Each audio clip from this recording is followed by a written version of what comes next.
Okay, hello everyone. I can see that a few people have joined us, ready for the webinar. I might give it one more minute just to allow any extra people to join us, just in case they're latecomers.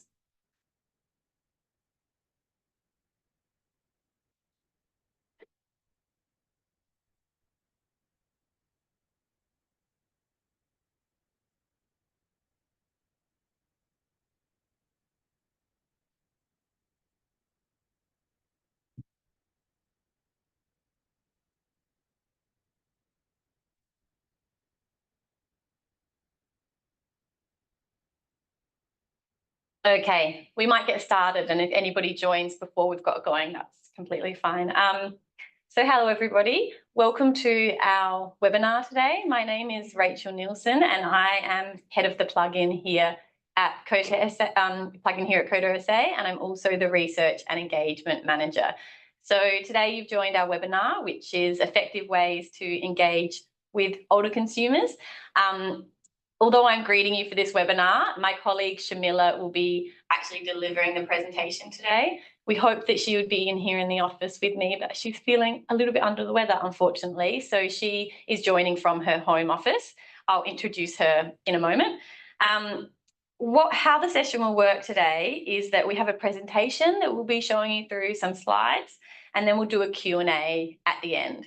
So if you do have any questions throughout the session, just pop them in the Q&A tab that is at the bottom of your Zoom window. If you have trouble finding that tab, you can also pop questions in the chat as well, and we'll monitor that when it comes to the Q&A session at the end. So please do put questions in as they arise for you, because then they can be fresh in your mind as we're going through. And please do ask questions. If there's anything too little or it feels too big, pop it in the chat. And if there's something that feels like we can't cover in this session, we can follow up with you individually afterwards as well. But, you know, chances are that if you've got the question, somebody else may have the question as well and would like to hear the answer. So please pop it in the chat. And we will have quite a bit of time for a Q&A at the end. Oh, I see somebody else has just joined us. Welcome. I was just doing an introduction. So what we might do is get started with the presentation itself. So I'll hand it over to Shamila, who is our research and engagement officer here with the plugin, and she's got her slides to present. So over to you, Shamila.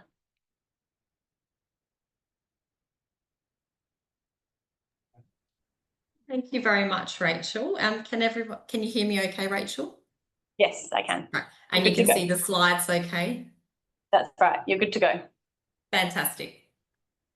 Sorry, everybody, that I'm not actually physically in the office, which probably doesn't matter as long as I don't have any technical issues here right now. But I just can't afford to share what it is that I've got around the office.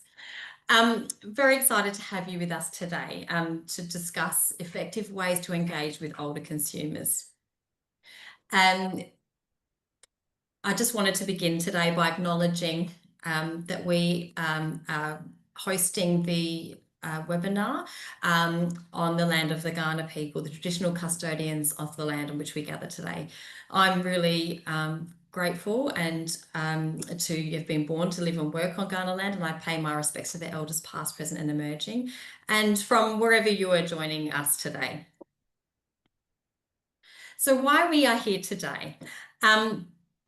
We're here to talk about effective ways of engaging with older consumers, and there's been a lot that's been happening in the space, and we really want to make sure, as Rachel said, that we are covering off on topics that are of interest to you as well. So I've got my slides to go through, but as you've got questions, we'd love to do a really good Q&A at the end that gives you the opportunity to explore anything else additional that you've got questions about, and that also just helps us understand what service providers are looking for in terms of supports in this space.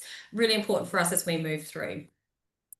The reason that we're able to be here today is through the sector support and development.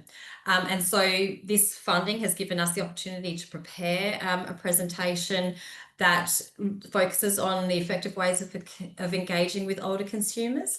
And really, that's really important to us to think through how we can support service providers. So this is the first webinar that we're doing. We had offered ways of engaging with us, coming out to meet with people, but this so far has been quite successful. So we'd be really keen for your feedback as well.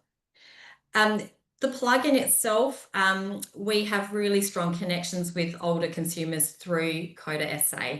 And so, COTA SA as an organisation has been working alongside older people for 67 years to represent their rights and interests. This relationship that we've got with the older community gives the plug-in, which is the research team, a great way to be able to make connections into those communities and the diversity that we see of people aged 50 plus. So that is a strength that we as a team have when we're working with older people.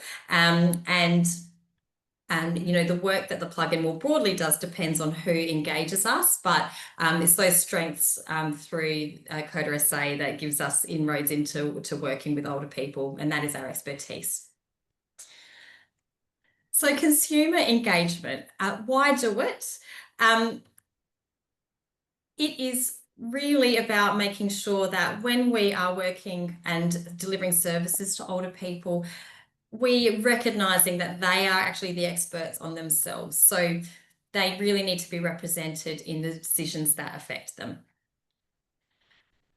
When we talk about a consumer voice, really what we're talking about is the views, the needs, experiences, and outcomes that older people who have their lived experience being part of that process. So, and recognising that consumers are really diverse in their needs, and we can't assume that one size fits all. So when we talk about that consumer voice, it's really understanding who it is that is our consumer and making sure that we are continuously engaging to make sure that the services that we provide are meeting the diverse needs of the community. Also, there is this benefit in terms of service provision. So what we do is when we are speaking with our consumers, we can really make sure that the vision and the purpose of our organisation aligns to what consumer needs, and that it really feeds back into that strategy. And it also really improves reputation and community trust when we've got this dialogue. It also helps us to make more informed and effective decision making. So this is a really mutual beneficial relationship that we can have with our consumers if we can build some really great ways to be engaging with them. And really, why do it? It's about, as this participant has shared with us previously, it's really about being able to have a voice. And when there isn't that opportunity to share, it's really hard to have a voice.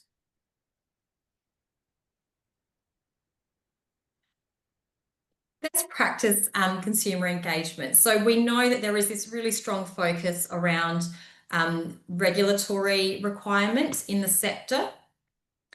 And this is, again, it's shifted again for CHSP provision. So as we understand it, the transition will be happening, it's been delayed again. So still not 100% clear on what this looks like. However, it is best practice to involve consumers in our service design. So really important to be thinking about how we do this as we move forward. And, again, being transparent about our services will make sure that we're meeting the needs and wants of older people. And so we would be interested to know from you as CHSP providers how you're feeling about the aged care reforms that are coming into effect on the 1st of July. So there's obviously been this really big focus, and perhaps in the Q&A, if you've got some particular concerns of that you would like focused on in the future, that will really help us to know where we might be able to assist in the future. But obviously for aged care providers, the changes will be quite significant. how we collect information from and check back in with our consumers is really vital to service delivery. So by bringing our consumers in as a voice and helping them to be able to come into our service design processes and decision-making processes, it will really ensure that we are going to meet our end user and community needs. It's going to help us identify where perhaps there are some areas that are not quite hitting the mark, or maybe they previously have, but there's been a bit of a shift in what our consumers need, and maybe then we can get some early indications of where we need to make some changes. And also it's just providing those meaningful opportunities for involvement and elevating the consumer voice. What we find is when we undertake engagement for different projects that we are running, that overwhelmingly we get really good feedback about the fact that people have had that opportunity to share. What we do want to make sure is that those sharing opportunities have a really clear purpose and a focus, so that people don't feel like they have been able to have the opportunity to share, but they don't see what happens at the other end. So we'll talk a little bit about this as we go on. But when we are giving those opportunities for our consumers to talk with us in meaningful ways, it really helps to foster trust in the relationship. So what we're going to cover is talking about these planned processes for when. So we're not talking about as we are meeting with people, and through our daily service delivery. What we're really talking about is a specific purpose where we need to do some discovery with our consumers. Perhaps it's a specific project, or whether it's just checking in on every quarter to understand how our service is running, but it might actually be to do some discovery because we might be slightly changing a service or looking at delivering a new service. So there are very different ways that we might design an engagement process depending on what it is we're trying to discover. We're also going to look at those multiple methods of information sharing. And then it's always underpinned by that trust and respect and that two-way dialogue. So what we're talking about is the consumer, the organisation, and then coming together to design solutions, services, and making decisions together. So we're going to look at what is the problem to be solved, how we would design the approach depending on what the engagement purpose is, the scale and methods of how we are going to engage with consumers, how we might analyse and get those key insights, and then talking through reporting that compels action.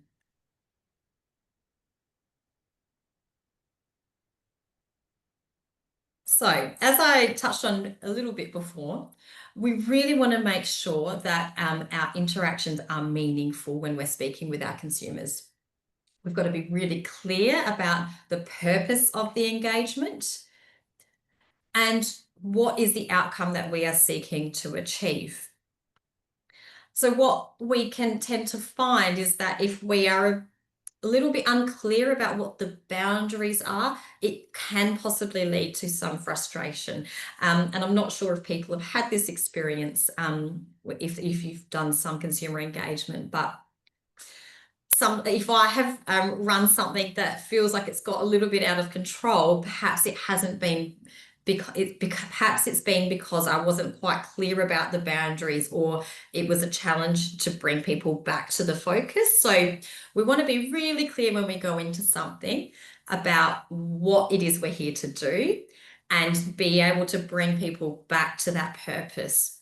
And to be really clear that if there is conversations that are happening where people feel the need to offload, to allow people to have that time is really important, but also to be clear about what we can achieve and what is within power to achieve for that particular project. I hope that makes sense. So being really clear about the purpose of engagement. What is the outcome that we are seeking to achieve? And then if there is something that really feels like it's quite outside of scope, just being really clear about that throughout that engagement process. In designing the approach, really depends on the outcome that we are needing to achieve. So we might have some data, and I'm assuming everyone's collecting data. So we might have some information about what is happening in our service. We might be able to see some trends that are happening in terms of who is engaging in our service. You know, do we need to measure our consumer experiences? We would always say yes. Otherwise, we don't know how we are tracking. Excuse me. And so we want to plan engagement activities that will quantify consumer experiences, particularly when we are looking at how a service is like tracking overall. Then, you know, perhaps how do we start to understand what the data is telling us? So we might be able to look at some information and go, oh, I think this is what is happening. But really, to understand the detail, this is when we might look at doing some more qualitative types of engagement to get some narrative from our consumers, to understand what is happening in that consumer's experience. So what this starts to look like in terms of the scale and the methods of engagement, which could change depending on what we are trying to achieve, and it might include components of one and the other or just in isolation. But our quantitative activities, it might be data that we collect from polls, surveys, or continuous feedback systems that we are collecting as people engage in our service. And our qualitative activities might be more of that information that we've collected through focus groups, or specific workshops that we've run, or one-to-one interviews. So sometimes our engagement might just involve gathering some quantitative data. Sometimes it might just be that qualitative approach if we just need to find out a little bit more about what that data is telling us. Well, sometimes it's using both, and that's quite often what we find is that we need a little bit of both to understand on a bigger scale what's happening, and then by using that quantitative process, it helps us to understand the nuances that we might be, people might be experiencing within that larger data set. And so in terms of analysing data and the insights that we might be gathering through those processes, it might be all happening at different stages. So it might be that we start off with a quantitative process to understand at a larger scale what is happening in our service, or it might be that we you know, we've already got some data there, so we don't maybe need to do a quantitative piece, but we just need to gather some insights from our consumers as to what is happening. So understanding our survey results, if we've run a survey or we're running continuous feedback systems, is a really important step to gathering key insights that will inform the design of how we do those engagement activities, and what methods that we might use.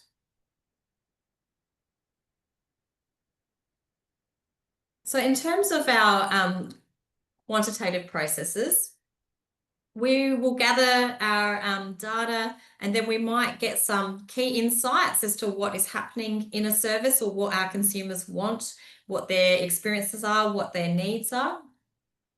And then what we will kind of get to most of the time is that, oh, there's a story here, but we want to understand it a little bit better. And so that's when we might switch over to that qualitative process, which is about gathering deeper insights and stories. And these can be very powerful ways of telling a story and explaining the data. So as we mentioned before, you know, it could be that we do a series of interviews, or we want to do some focus groups and workshops, or it might be a combination of all of those things. What is really important is actually to understand what ways our consumers want to engage with us as well, and to make sure that when we're designing our engagement processes, that we are really making sure that it gives people the opportunity to get involved.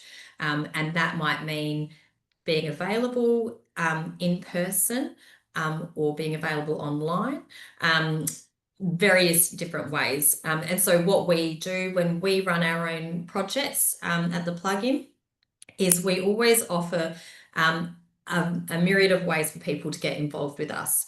So we might have an online survey where people can register their interest to get involved, but also we always make sure that people can call us to talk to us, and we can walk people through that process. So this is really about making sure that there is equitable ways for people to get involved in our processes. And the same goes with when we are running those interviews or focus groups or workshops, is that there are multiple ways for people to be able to get involved, so we can make sure that our consumers have the best opportunity to be involved in processes and to have their voices heard. And then after we've done those engagement processes, we have this stage of analysis, which sometimes can feel quite overwhelming. But as we've heard those stories and we start to say, oh, what is the big data telling us? And now what are these stories telling us? You start to work through, actually, what does this mean? And this is the really important stage, is how we report and how we have that call to action. And those qualitative processes are really nice ways to get really clear quotes and insights that help tell a powerful story. So the quantifiable data brings about the need for a change quite often, and the storytelling and the case studies that are discovered through those qualitative processes quite often are very compelling and really humanizes the data. And it's really important part of the process, especially if you are in a service that is trying to get this, some change happening and you're reporting back to a board. Data is obviously really important, but also being able to humanize it and say, this is why, this is the why for change. This is what our consumers want. This is what our consumers are telling us that they need from us. So, I've just pulled some graphs from a report that we've done previously. So, where we've got a bit of a picture of Australia and where we had done some engagement, and you can kind of see, like, on a bigger scale, who we'd spoken to. That's nice, but being able to bring in a quote to help tell the story is really powerful. And as this participant had shared with us, I want to feel good that I'm old, and well, I don't always feel like that, and it's often not treated as a good thing, and that's what I find really challenging and irritating. And so, it really helps to explain in a human way somebody's experience.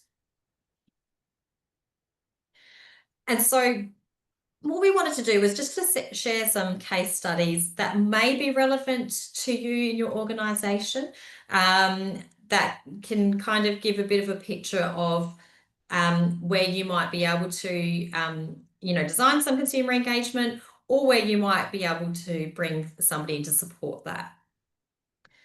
And so this is one project that we had worked on that we partnered with an aged care service provider, because they really wanted to better understand perceptions around reablement.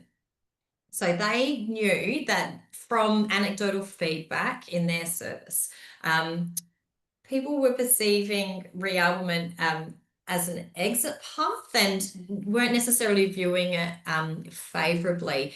And so they really wanted to explore why this was the case. So the service provider really needed tailored engagement activities to explore why reablement wasn't resonating with their older consumers. So they had this idea that it wasn't quite right, but needed to understand why. So what happened was they engaged the plug-in to actually, undertake this work. And this kind of, it didn't, it gave them the opportunity to sit back and for, us to come in and to design the engagement approach. And sometimes having that third party is quite good because people might feel more comfortable to share some insights sometimes when they're not speaking directly to a service provider. But what we did in this case was we decided to do the qualitative process first. So do some focus groups with smaller numbers of consumers to explore what was happening with this perception. So to get a bit of an insight. And so from doing those small focus groups, we were able to analyze the insights that we learned in those focus groups to inform what some new possible messaging might look like to change this perception of reablement services. So in terms of that next stage, it was flipped. So the service provider went around and went to their marketing department and came up with a few different ways of describing the service to actually actively test that with consumers. And Rachel, I believe this also included people who were not part of the service provision. Is that right? You're nodding your head. Yep. So that's right. So there was a stage to look at this from a broader community view, and then also a stage to look at the consumers that were a part of this aged care service provider to understand what it looked like for them too. So they developed key messaging to then go back and test it at a quantitative level. So it was really clear, it was really evidence-based work, very clear insights with actionable recommendations to rebrand the service. So by being able to do that discovery of what was happening in, when people perceived reablement, they were able to come back with some really clear messaging and get some very hard data about what resonated with older consumers. So that was a nice way of getting some really clear insight that was really actionable, and they as an organisation were able to make really informed decisions about how they would move forward with branding their service. Rachel, was there anything else that you wanted to share on that one? No, covered it. Thank you, Sheila. And then, this is another case study. So we hear quite a bit from aged care service providers about recruiting, consumer representatives to committees, and that's an important part of making sure that consumer voices are a part of decision making. So in this particular instance, an aged care service provider required a consumer advocate for their clinical governance and quality board committee to make sure that consumer perspectives were informing the quality and care service provided. So they really need to consider, who is the target audience? And it's very important because we have heard through talking to service providers that sometimes if you don't have that right consumer advocate, it can be quite a challenge. So we really need to think about who we're targeting in, to try to get the right consumer representative in, how we might reach those possible candidates, how we would best understand relevant experience. So, their professional experience or personal experiences, and how we would collect responses and develop a quality shortlist. And so, for this aged care provider, they sought external support to assist this, which really meant that they could focus on the quality of the candidates coming through. So what we did was we focused on the communications and survey development to make sure we were getting the right information in from consumers who were interested in being part of this board or governance committee, sorry. In terms of the recruitment, being able to promote to a wide audience, that wasn't just, perhaps limited by that aged care service providers network. So being able to come through the plug-in, gave them some good reach that they may not have got. And then the collection and analysis of candidate expressions of interest, excuse me, sorry. The plugin was able to do that grunt work. So really, it was just getting a really quality shortlist ready so that committee could make a really informed decision and focus on interviewing the candidates. So that is a really great way of being able to broaden the reach of who you might be able to engage with, to get representation, to get a quality person being part of those committees.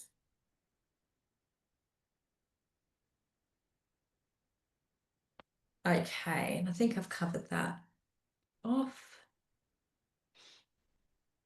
Okay, Rachel, I'll hand back over to you. Great, thank you, Shamila. If you could just go into the first slide of this section for me, please.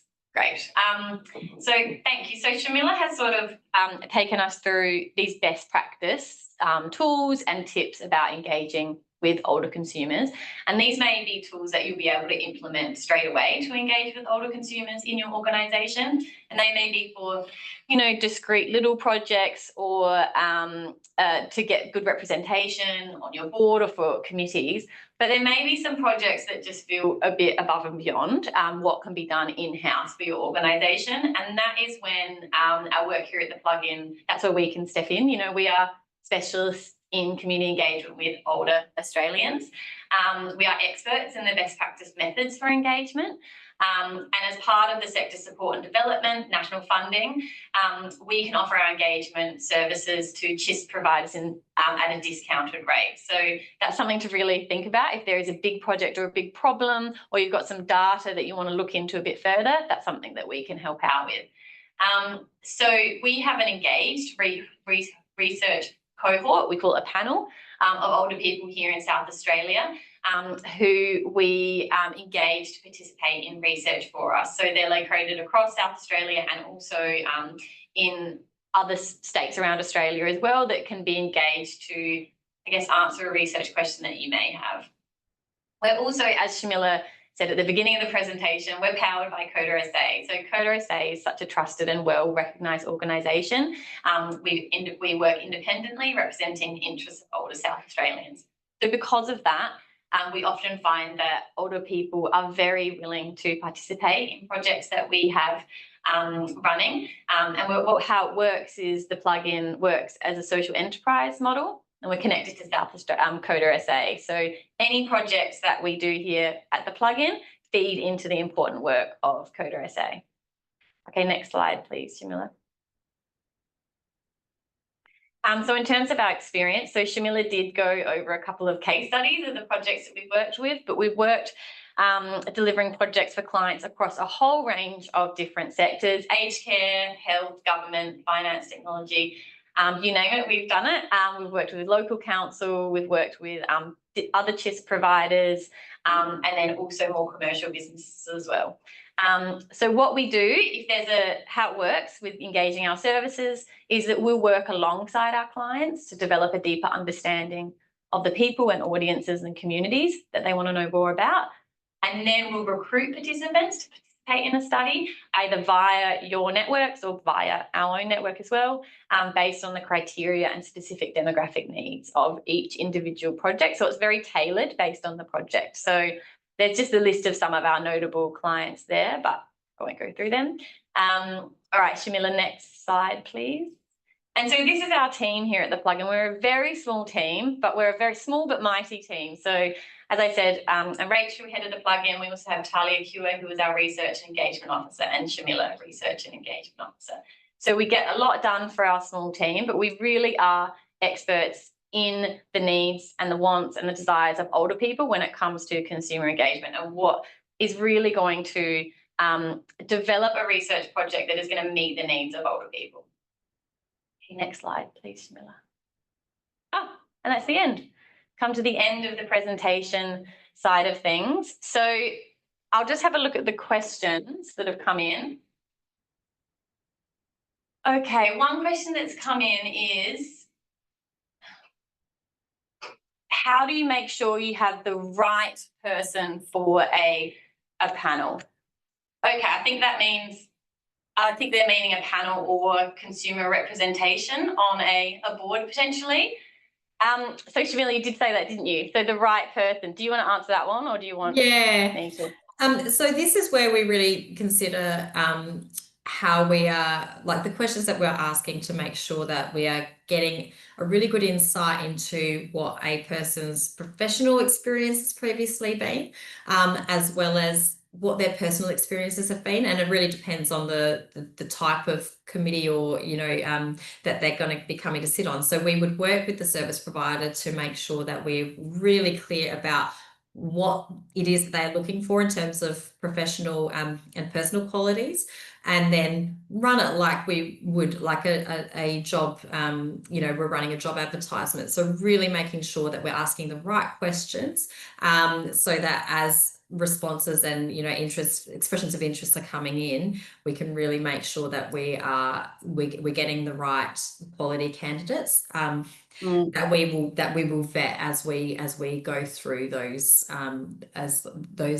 expressions of interest. So I hope that answers the question. Rachel, do you have anything that you wanted to add to that? Well, it's a fine line, isn't it? Because we want to have people who are able to speak to the topic, whatever it is, based on their own lived experience. But we do find that the people who are most drawn to it are potentially people who have a background of that's been their profession as well, which is it's definitely not a problem. So they may be that they're the right person for the project. It really does depend. So that's why we do look at things, like you said, Shamila, on it's very case by case basis. So we tailor it depending on what the outcomes are for the engaged, or the outcomes are for the representative, I guess, depending on what we're looking for. Yeah. And I think that so where we've heard that things don't work great, it is a fine balance to get people with personal experiences, but can also kind of zoom back out to look at the wider needs of community, and not just own experience. Like, obviously we're all informed by our own personal experiences, but for these kind of positions, it's actually important to also make sure that people have the ability to zoom out and represent the broader community as well, and not just own personal interests.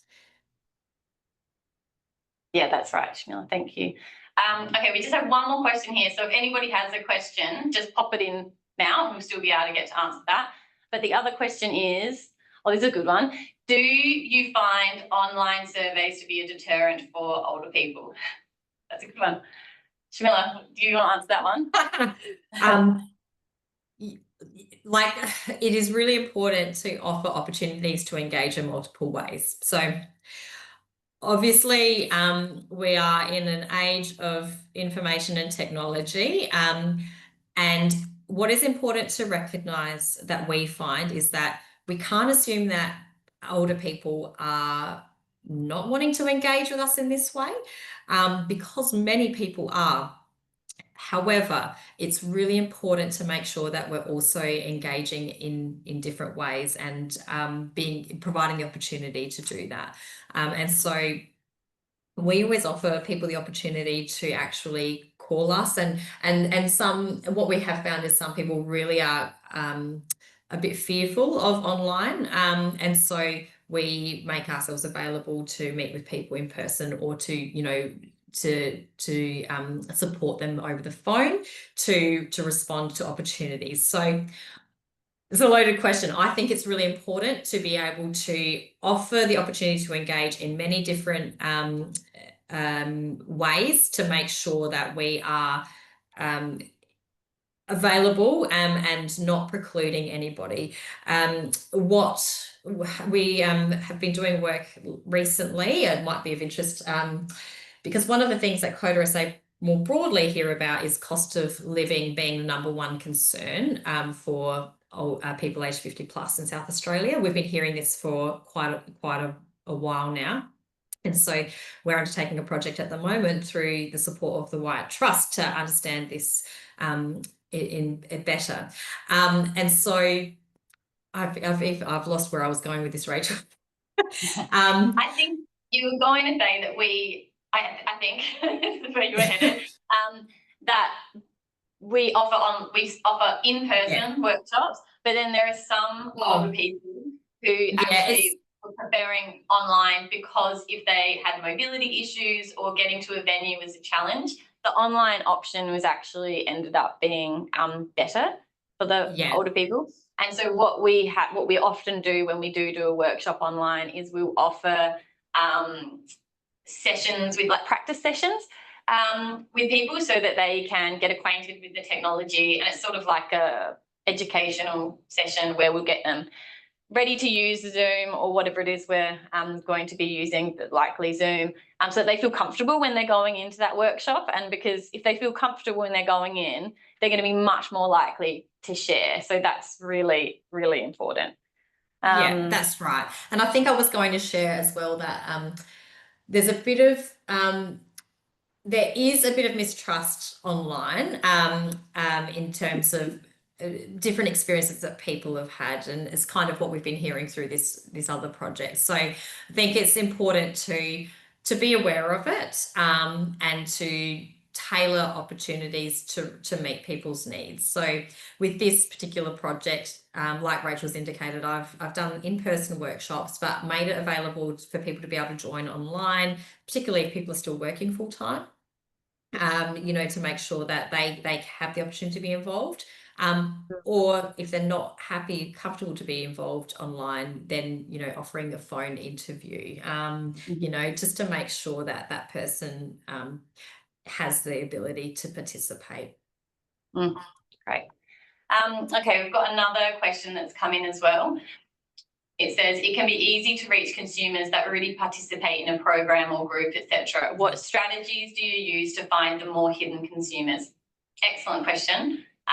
We call these out, this is normally how consumers term, but the hard to reach people out there in the community. So the benefit that we have here at Plug-in is that we have COTA SA as our backing. And so we have a very wide network of different organisations that we can work with. So they might be support services. So we can tap into those support services that people might be engaged with for various different reasons.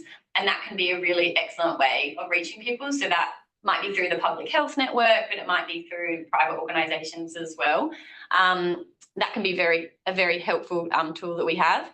What we also do, and Shamila, you might like to add to this as well, but what we also do is if it is an engagement project that we have, we always, most of the time, pretty much always, every project, we'll print out a flyer and we'll post them around to different community centres or council areas, libraries, places where people are going to be going regularly, supermarkets, wherever it may be, that somebody's going to see that flyer.